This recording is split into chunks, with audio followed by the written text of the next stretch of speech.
People think house-call grooming is just me showing up and grooming a dog, but today I drove to the shore to groom two double-coated dogs, and this is what it actually looks like. If you're new here, what's up? I'm Ciara, a business owner, entrepreneur, and content creator obsessed with animals, dogs in particular, and today's mission is to groom my accountant's golden retriever and huskador.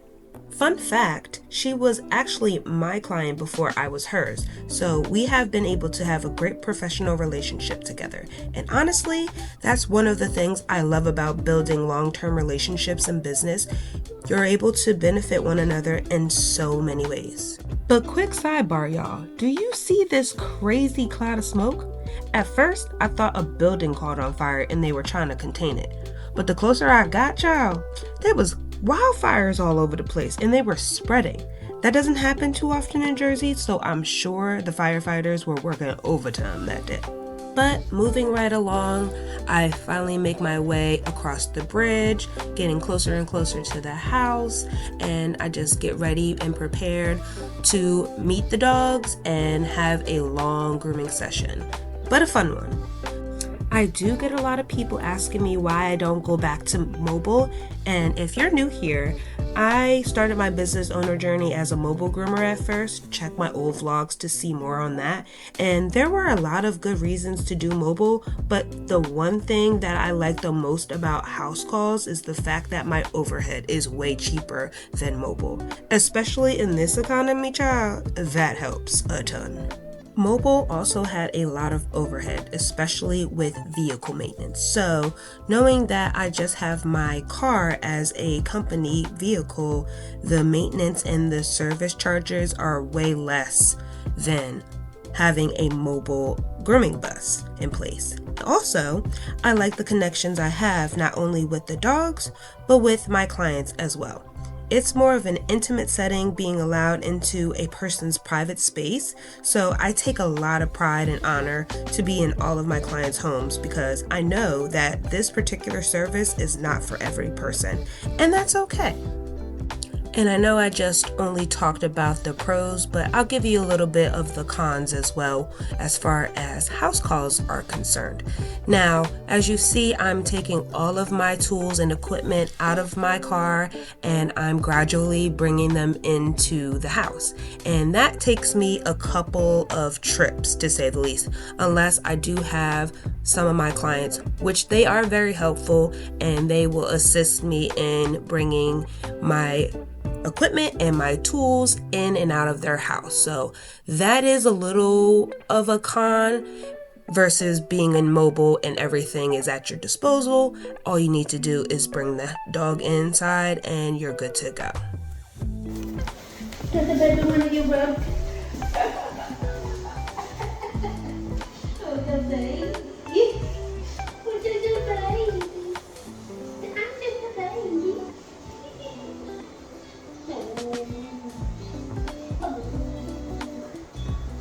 Now, before I even bring the dogs up to get groomed, I prep out my quote-unquote salon for the day because every house is different. They have a different floor plan or they just have a different place that they want me to groom.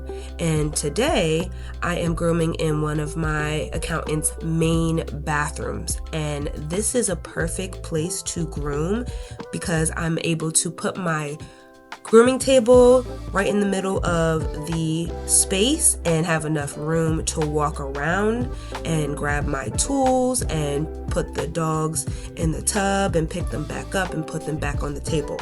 And yes, you heard me right. I pick up heavy dogs that are way bigger than me even, but sometimes they just get nervous and they don't want to get on the table, so I have to either convince them or just put them on the table myself. So I don't really need to go to the gym, y'all. These dogs are my fitness every single day. But I do love the flexibility of being able to set my quote-unquote salon in everyone else's home. But there are times where I wish I did have my mobile grooming bus because some of these spaces are very tight and confined. They could be a little low-key uncomfortable or inconvenient, but I will say I get the job done because all I really need is a place to put my table, a place where I can wash the dogs properly. So that could be a tub, a shower, or it could be a sink. Most of the dogs I groom, believe it or not, I wash them in a sink. But for my bigger dogs, obviously a tub or a shower will be beneficial for them. And I have all the proper tools and equipment needed in order to get the job done. My clients don't need to do anything or bring anything but the electricity, a place where I can set up and have hair flying free, and then as well as a light source. Also, obviously, a place to wash. So that's why laundry rooms are really essential, bathrooms are essential, and even basements are places where I frequent when I am grooming dogs. So those are a little bit of the pros. They can be a con because I have groomed in tight spaces like a hallway or a very small bathroom or even outside. Sometimes that's not a bad thing, but when the elements are involved, yeah, that could be a little tricky to navigate with wind or rain, or it's just being very hot and there's no shaded areas to groom. It can affect me and the dogs. So I try my best to navigate the house calls, but that's just a little pro and con of what I have to deal with on a regular basis. But as you can see here, I am prepping everything. You always need a hair trapper because with these dogs, I just don't want to clog up anybody's plumbing system. So I always come prepared and bring a hair trapper. But also, I need shampoos, so I have portable travel bottles for my shampoos and conditioners. I have dilution bottles to create a solution for the dogs to get washed. I have gloves, scrub brushes for the dogs. I have a measuring cup because sometimes I don't have access to a strong pressure for water. And you know how you have those shower head that are removable and you can move them around. Some of my clients don't have that. And like today, I don't have a shower head that I can move around freely. So what do I use? I use the measuring cup and it works just fine for me. So here I'm just finalizing my prep work so everything can move efficiently and timely, and I don't have to do it as I go while grooming the dogs. And I always say, if you prepare yourself in the beginning, you won't have to worry about how the outcome will be. Everything will move much faster than you have anticipated before.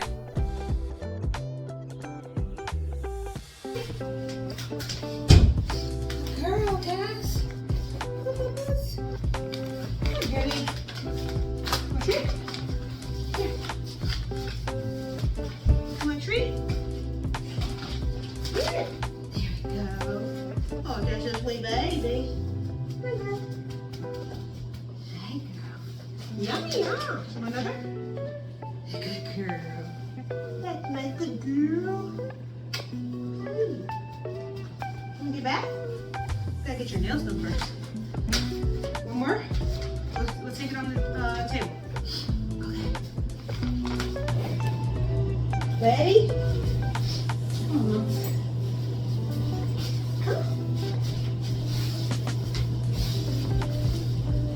You're heavy. Yeah, pick you up no more. Hey. Good girl. Good job.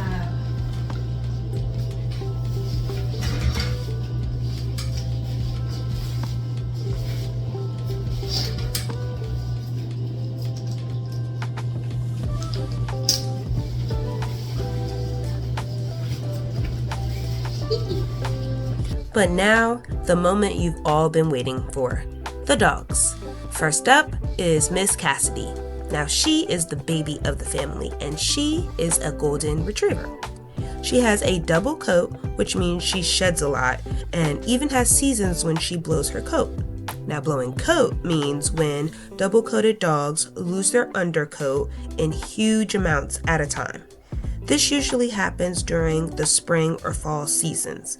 So what she and her sister is getting is my de-shedding package. This is when I thin out their undercoats with de-shedding tools, shampoos, and conditioners. It's a whole thorough process that is very necessary for these types of dogs' coats. She will also get a light trimming all over just so she looks tidy.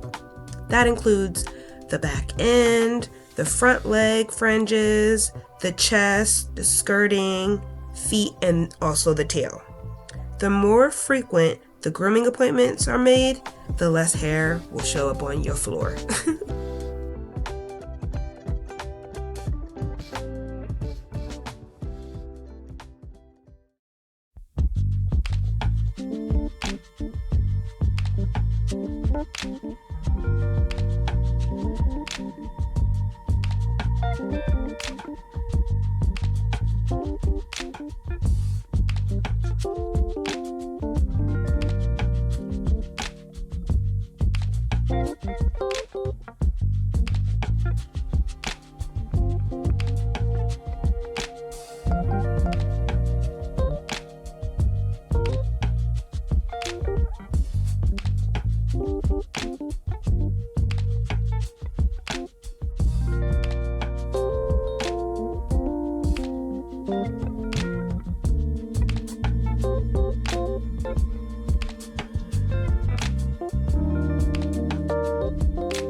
Now that Cassidy is all beautified, let's work on Miss Amber, the Huskyador. And if you want to know what kind of breed that is, it's a mixed breed between a Husky and a Labrador Retriever. So that's double coated. And what that means is her coat can become impacted because the Husky and Lab hair is growing out at the same time, and that can sometimes create overproduction to occur, which means the hair doesn't have any place to go, so it just gets stuck. That's why you'll see your double-coated dogs with tufts of hair all over them.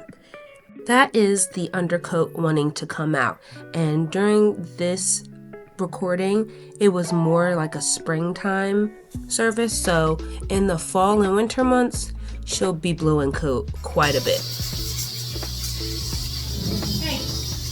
Also, the personalities of each breed comes out in different ways, like her getting sassy with me. Which breed do you think she gets this from? Dad? Yeah.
I truly love Housecall grooming because most days it's just me and the dogs, and I get to be in my own world, whether it be listening to a podcast, listening to music, or even going live and educating the masses on what it is that they need to do in order to take care of their dogs in between grooms, or if they want to turn this into a career one day. This also helps me keep the dogs feeling like they're in a calm and safe environment, because honestly they are. I also love the freedom and flexibility that this job gives me. I get to decide if I want to take a trip to the shore and then relax there for a couple of hours after I'm done if I want to. And that is all the peace and serenity that I need. These days can be long and exhausting and tiring, but the fact that I get to choose how my day starts and ends is a glorious feeling to have. It gives me time to decompress, reflect, and drive back home knowing that I don't feel burnt out. I may feel tired and exhausted because this job is very labor intensive, but I'd rather be a little tired than anxious and burnt out at the end of the day. But all in all, I feel very accomplished. I got both dogs done in a timely manner. My back hurts a little bit, but I'm not in so much pain where I can't function the next day. And that's important to know when your threshold is enough, because you don't want to overexert yourself throughout the day, and then when the next day comes, you're unable to lift a dog or do your duties in a timely manner. But this was a great day in my life, and I hope you enjoyed spending time with me today. If you like videos like this, please feel free to like and subscribe, and I will see you in the next one.